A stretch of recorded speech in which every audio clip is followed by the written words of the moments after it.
makan bertiga sama temen, adab pakai. Apa adabnya Ustadz? Pertama, suapan kecilin, jangan gede-gede. Adab yang kedua, jangan ngeliatin muka temen kita lagi makan. Makan bareng teman kita liatin mukanya orang, kesinggung. Yang ketiga, emang jatah kita bagian di situ, rawatin tuh, maju mundur situ aja udah. Jangan teman kita jatahnya kita korek-korek longsor. Oh, dengar suara kentut, Islam ngajarin yang dengar kentut disuruh pura-pura kagak denger. Sampai segitu bang, nggak ada agama lain ngajarin sampai ke kentut-kentut. Teliti. Makanya kalau lagi kumpul dengar suara kentut, diem, jangan ribut, rasain aja.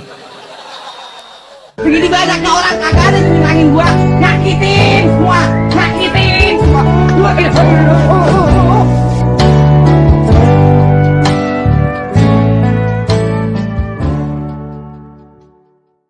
Agama bikin hidup jadi terarah.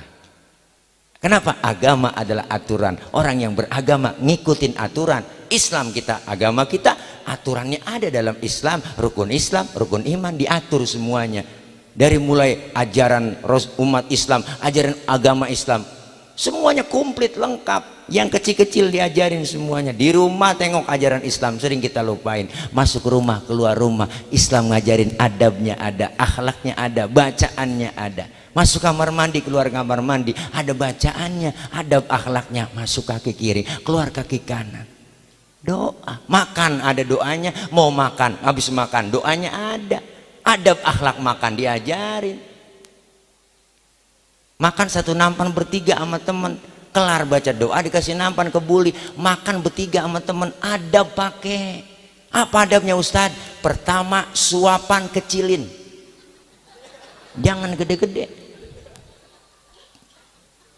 Adab yang kedua, jangan ngeliatin muka temen kita lagi makan. Makan bareng teman kita liatin mukanya orang, kesinggung. Yang ketiga, emang jatah kita bagian di situ, rawatin tuh, maju mundur situ aja udah. Jangan teman kita jatahnya kita korek-korek longsor. Ada pakai. Mau tidur, bangun tidur ada adabnya, doanya juga ada. Semua diajarin. Duduk bareng sama temen, ngeriung rame-rame, lagi duduk rame-rame kongkok, dengar suara kentut. Islam ngajarin yang dengar kentut disuruh pura-pura kagak denger. Sampai segitu bang, nggak ada agama lain ngajarin sampai ke kentut-kentut. Teliti. Makanya kalau lagi kumpul dengar suara kentut, diem, jangan ribut, rasain aja. Kalau gitu, siapa yang kentut lu ya? Lah enak aja, lu kali dong, lah rame, udah silent aja, silent, diem. Nah kentut dibahas, di fikih ada 4 jenis kentut, kan jelas ada di fikih. Nggak ada agama lain ngatur kentut, jenis-jenis kentut, di fikih doang ada di Islam. Kentut pertama suaranya gede, baunya kurang, menang suara doang, buat ada. Yang kedua suaranya nggak ada, baunya, tahu-tahu udah ngeledek aja. Yang ketiga keluarnya kepaksa, ada. Itu kita tahan kok, tahan, keluar juga tiut. Nah ada tuh yang model begitu.